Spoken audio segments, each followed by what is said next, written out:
आप जान पाएंगे कि महाभारत काल के समय दो ऐसे महावीर योद्धा थे जिसने यह प्रतिज्ञा कर रखी थी कि यदुवंशियों को पृथ्वी से मिटाकर ही दम लूंगा। तो ये दोनों कौन थे के बारे में जानकारी लेने के लिए पूरा वीडियो अवश्य देखिएगा।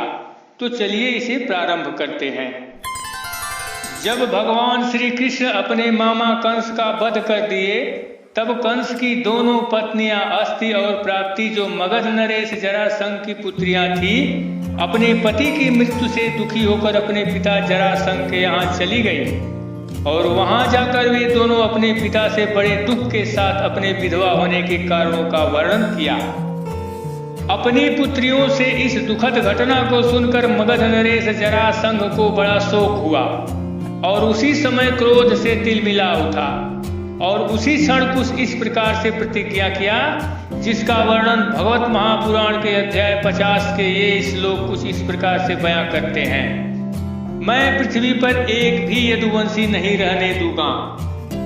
और इस प्रकार प्रतिज्ञा करके जरासंध ने 23 अक्षौहिणी सेना के साथ यदुवंशियों की राजधानी मथुरा को चारों ओर से घेर लिया।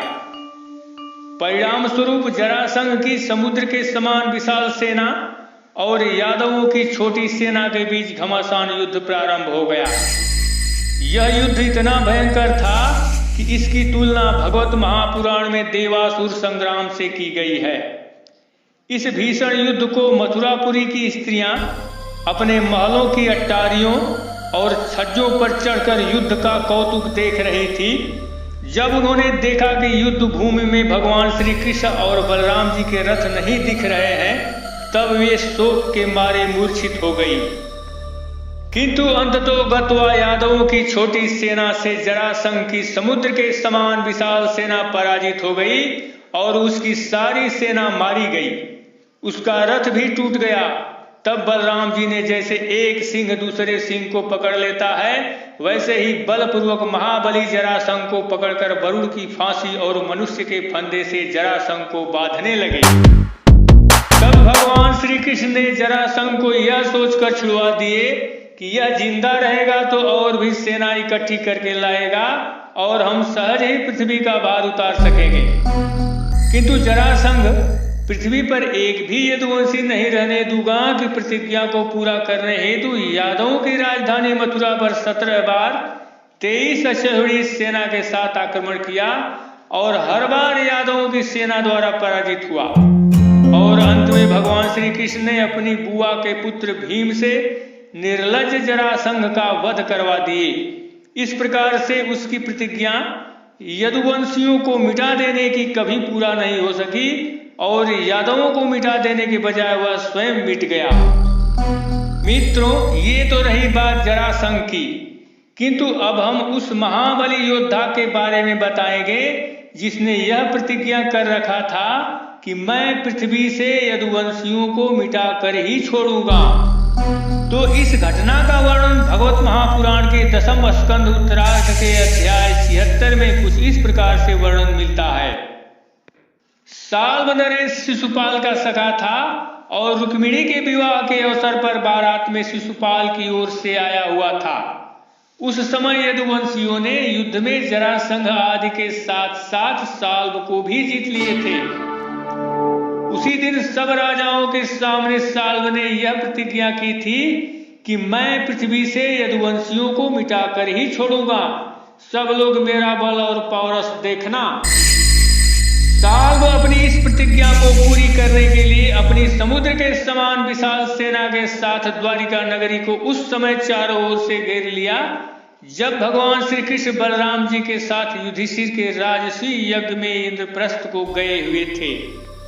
इस विकट परिस्थिति को देख द्वारिका के निवासी काफी भयभीत हो गए। तब भगवान श्री कृष्ण के पुत्र प्रद्युम्न ने देखा कि हमारी प्रजा को बड़ा कष्ट हो रहा है। तब उन्होंने रथ पर सवार होकर ढाढ़स बंधाया और कहा कि डरो मत। यह कहकर प्रद्युम्न अपनी यादवी सेना लेकर शत्रु का सामना करने निकल पड़े। दोनों पक्षों में घमासान युद्ध छिड़ गया।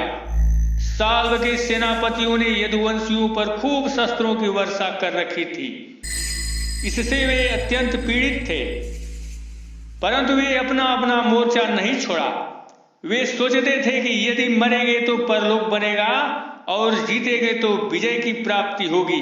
इस प्रकार से यह युद्ध 27 दिनों तक लगातार चलता रहा।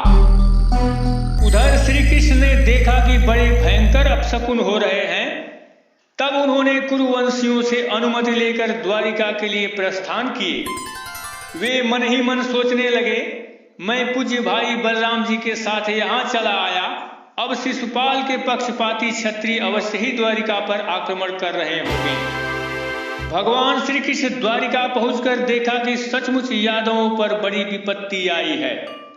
तब भगवान ने दारुक से कहा, दारुक तुम शीघ्र से शीघ्र मेरा रथ साल्व के पास ले चलो। साल्व ने भगवान श्री कृष्ण को अपने पास आते देख उनके ऊपर बाणों की झड़ी लगा दी।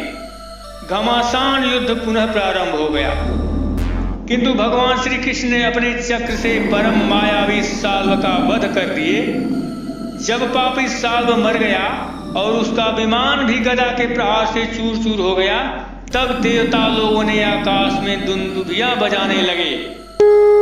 इस प्रकार से साल्व की प्रतिज्ञा पृथ्वी से यदुवंशियों को मिटा देने की पूरी नहीं हो सकी और यदुवंशियों को मिटाने की बजाय वह स्वयं मिट गया। मित्रों, यदुवंशियों की यह पौराणिक कथा कैसी लगी कमेंट में अवश्य बताइएगा। धन्यवाद।